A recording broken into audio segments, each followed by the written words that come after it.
Hi again, Gregg Bell, the News Tribune, on day 3 of Seahawks training camp here at team headquarters in Renton. Got a little hotter today, both in the weather and on the field. The first time in shoulder pads for the players since their January loss in Atlanta in the playoffs.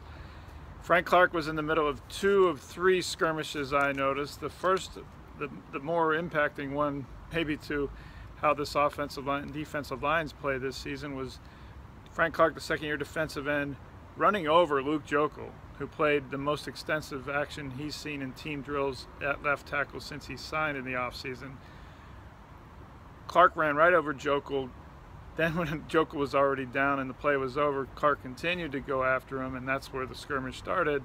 Offensive and defensive players pushing and shoving behind the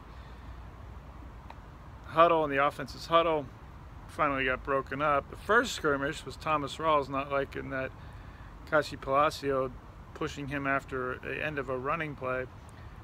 Typical first day in shoulder pad stuff.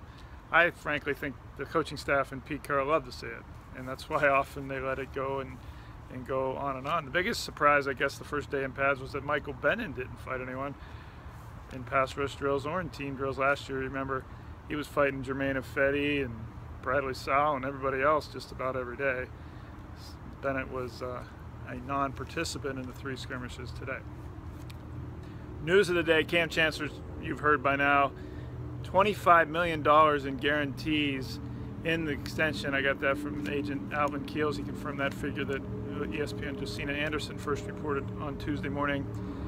That's a good haul for Chancellor in that he has not completed a full season since 2013. The myriad injuries he's had in the last few years, the fact he turns 30 next year, it's pretty much market value. It's just below the $33 million that Rashad Jones got from the Miami Dolphins this offseason. That seemed to be a benchmark deal for Keels in his negotiations for Chancellor.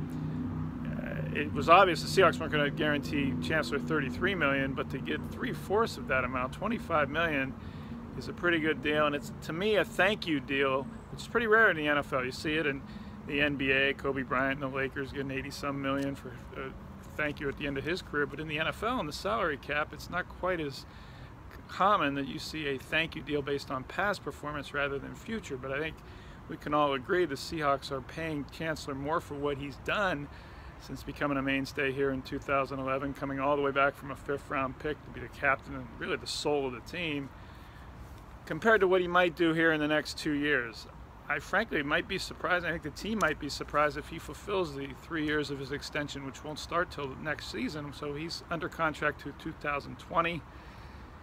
Again, $25 million guaranteed. It's no wonder Chancellor was smiling. The other news of the day is Malik McDowell is back in Seattle. The top rookie pick, the defensive tackle who was injured in an ATV accident of still unknown severity in Michigan, is back in Seattle. Pete Carroll said that he was due to meet with team doctors later today, Tuesday. The players have an off day from practicing on Wednesday, so we won't be out here before they come back on the field on Thursday. But now's a chance for Seahawk doctors to finally, for the first time, see McDowell for themselves, to see and assess what his injuries are, and only then can they start to have a prognosis on what's next for him. We don't know, and the Seahawks, frankly, don't know firsthand how bad his injuries are. They've been reported by NFL Network to be a concussion and facial lacerations, but again, the Seahawks have yet until maybe this evening see him.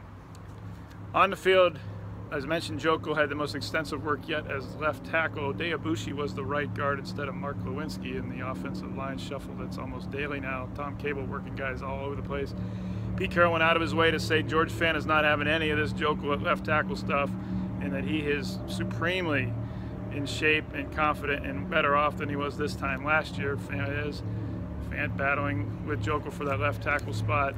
It's becoming apparent that if Fant falters and hasn't improved as much as he physically looks like he has, then it will be Joeckel at left tackle, but that the Seahawks now seem to be rooting for Fant to be the left tackle and then put Joeckel at left guard.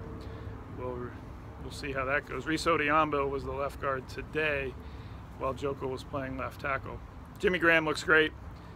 2 years ago, he was just learning the offense.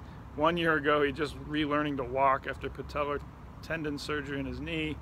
Pete Carroll and Russell Wilson going on and on about how great Graham looks. He made a tip catch to himself today between two defenders. That was my play of the day that I wrote about on thenewstribune.com.